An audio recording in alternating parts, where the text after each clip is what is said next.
सलाम है पाक अफवाज के उन अफसरों और जवानों को जिनकी वजह से कौम का खोया हुआ वकार बहाल हुआ है और दुनिया भर के मुसलमानों के दिल पाकिस्तान की फतेह मुबीन पर मुसरत व इफ्तिखार से सरशार हुए हैं।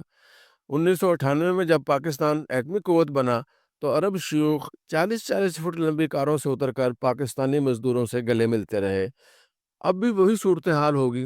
अमेरिका हो, यूरोप हो या अरब ममालिक, पाकिस्तानियों को देखकर सबकी नज़रें पहले हैरत से उठेंगी और फिर इज़्ज़त व एहतराम में झुक जाएंगी। हिंदुस्तान के खिलाफ 3 दिनों की जंग में जो कुछ हुआ वो एक मौजज़ा है। टेक्नोलॉजी के दर्जनों माहिरीन से बात हो चुकी है। सबका कहना है कि ये सिर्फ टेक्नोलॉजी का कमाल नहीं है, ये एक मौजज़ा है और मौजज़े खालिक़ कायनात के इंटरवेंशन से ही बर्पा होते हैं।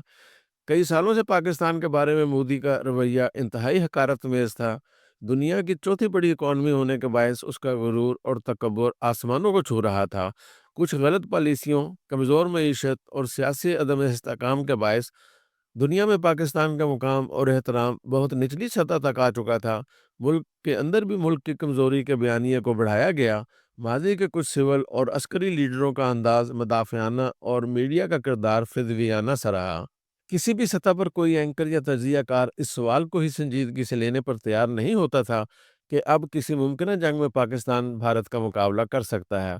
तमाम तर मगरबी मुबसरीन का भी यही ख्याल था और ख़ुद भारतीय हुक्मरानों को यही तवक्को थी कि पाकिस्तान भारतीय हमले की ताब नहीं ला सकेगा और हमारी शराइत पर सुलह की इल्तिजा करेगा। मगर कायनातों के खालिक और मालिक के मंसूबे कुछ और थे। उसे अपने नाम पर कायम होने वाले मुल्क की रुसवाई गवारा न थी। उसने एहसास कमतरी की मारी हुई पाकिस्तानी कौम को जिंदा करने और एक और मौका देने का फैसला कर रखा था। पाकिस्तान को ख़त्म करने का इरादा लेकर निकलने वालों के पास राफेल जैसे दुनिया के बेहतरीन तैयारे और बेहतरीन टेक्नोलॉजी थी और वो सदियों पहले बदर की जानब बढ़ने वाले मुशरकीन मक्का की तरह पुरएतमाद थे कि लड़खड़ाती हुई मईशत वाला पाकिस्तान चंद घंटे की मार है। मगर रब कायनात ने हर हथियार और हर टेक्नोलॉजी के तोड़ का बंदोबस्त कर लिया था।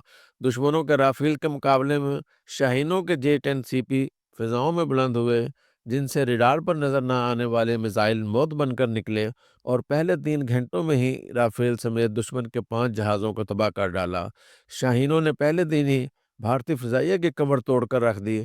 दुश्मन को अपने अरबों डॉलर के रूसी एयर डिफेंस सिस्टम AS-400 पर बड़ा नाज था। पाक आर्मी के फतह मिसाइल और पाक फ़िज़ाइया के PL-15 मिसाइलों ने AS-400 को तहस नहस कर डाला और दुश्मन पर ऐसी धाक बिठा दी कि फिर दुश्मन के जहाज़ फ़िज़ा में बुलंद होने की हिम्मत न कर सके। आखिरी 24 घंटों में मकबूजा कश्मीर की फ़िज़ाओं पर सिर्फ पाकिस्तान के तैयारे घूम रहे थे और मुकाबले पर कोई भारतीय तैयारा ज़मीन से उड़ने की भी जुर्रत न कर सका। पहलगाम के सानहे की हुकूमत पाकिस्तान ने फौरी तौर पर मजम्मत की और गैर जानिबदाराना इंक्वायरी का मुतालबा कर दिया। दुनिया जानती है कि पाकिस्तान का इससे कोई ताल्लुक नहीं था, बल्कि तमाम तर शवाहिद इस बात की तस्दीक करते हैं कि समझौता एक्सप्रेस की तरह पहलगाम में भी बेगुनाह सियाहों को मोदी हुकूमत ने खुद मरवाया है। मगर इसके बाद बिला वजह पाकिस्तान पर इल्ज़ाम लगाकर मोदी खुली जारहियत पर उतर आया। भारतीय जारहियत के नतीजे में बहावलपुर और मजीद में मासूम बच्चों और औरतों समेत 35 बेगुनाह शहरी शहीद और 60 से ज़्यादा जख्मी हो गए। क्या इन शहीदों के खून का बदला लिया जाएगा? ये सवाल हर शख्स की ज़बान पर या जहन में था और हर महफिल में यही बात ज़ेर बहस आती थी। कुछ वज़ीरों ने जो जंग से गुरेज चाहते थे, इस तरह के बयान दिए कि पाकिस्तानी फ़ौज ने भारत के 5 जहाज़ गिराकर जारहियत का बदला ले लिया है, मज़ीद कार्रवाई की ज़रूरत नहीं। इस पर राकिब ने खुलकर जंग से फ़रार की किसी भी ख्वाहिश पर तनकीद की। हकीमुल उम्मत अल्लामा इकबाल ने कन्फेडरेशन की बरक़ात से बार बार मुसलमानों को आगाह किया है। राकब ने फ़िक्र इकबाल की रोशनी में कौम को सोशल मीडिया के ज़रिए जंग के फ़वाइद के बारे में सेंसिटाइज करने का फ़रीज़ा संभाल लिया। राकब मुसलसल लिखता रहा कि मुस्लिम दुनिया का सबसे बड़ा शायर और मुफक्कर मुसलमानों को 100 साल पहले आगाह करता रहा है कि जब तक मुसलमानों की तलवारें उनके हाथों में रहीं, वो दुनिया की सुपर पावर रहे।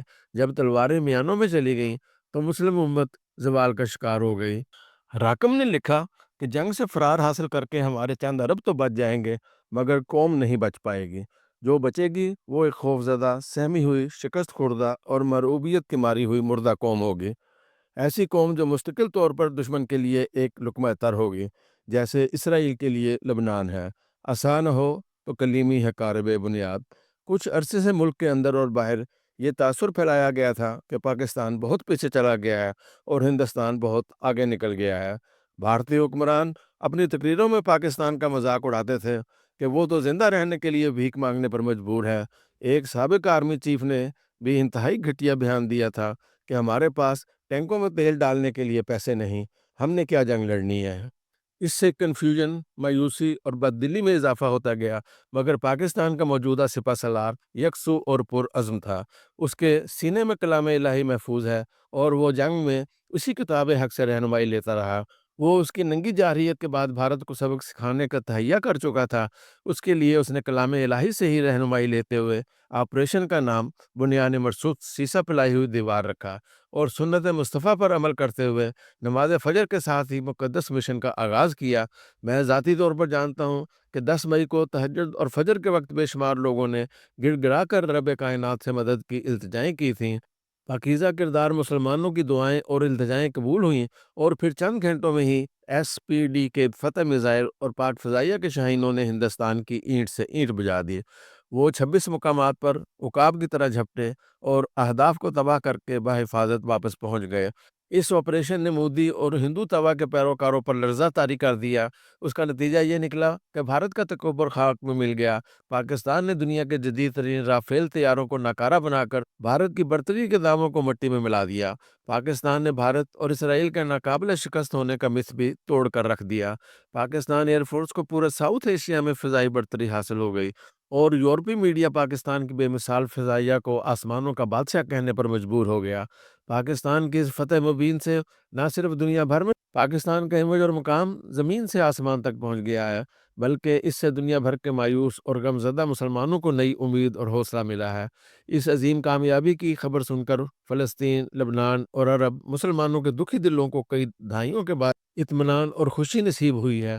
بھارت کی ہزیمت اور پاکستان کے فتح نے مقبوضہ کشمیر کے مسلمانوں کے زخموں پر بھی مرہم رکھا ہے اور اس فتح مبین سے دنیا بھر کے 1.5 ارب مسلمان سر اونچا کر کے چلنے کے قابل ہوئے ہیں۔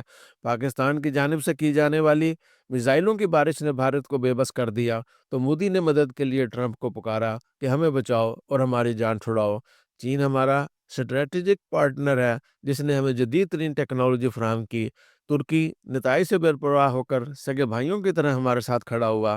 ہم چین اور ترکی کے بے حد مشکور ہیں۔ آذربائیجان اور بنگلہ دیش کے عوام نے بھی کھل کر پاکستان کی حمایت کی، ہم ان کے بھی شکر گزار ہیں۔ آزمائش کا وقت آیا تو پوری قوم متحد ہو کر فوج کے ساتھ کھڑی ہو گئی۔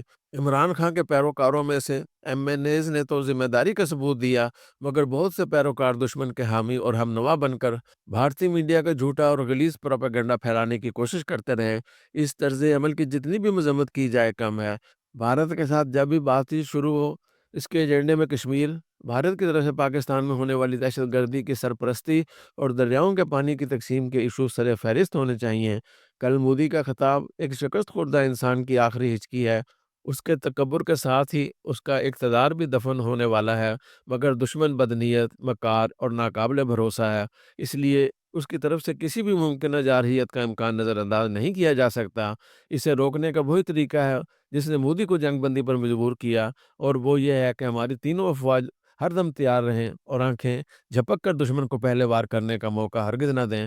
قدرت نے ہمیں ایک تاریخی موقع دیا ہے، اسے ضائع کر دیا گیا تو یہ بہت بڑی بدقسمتی ہوگی۔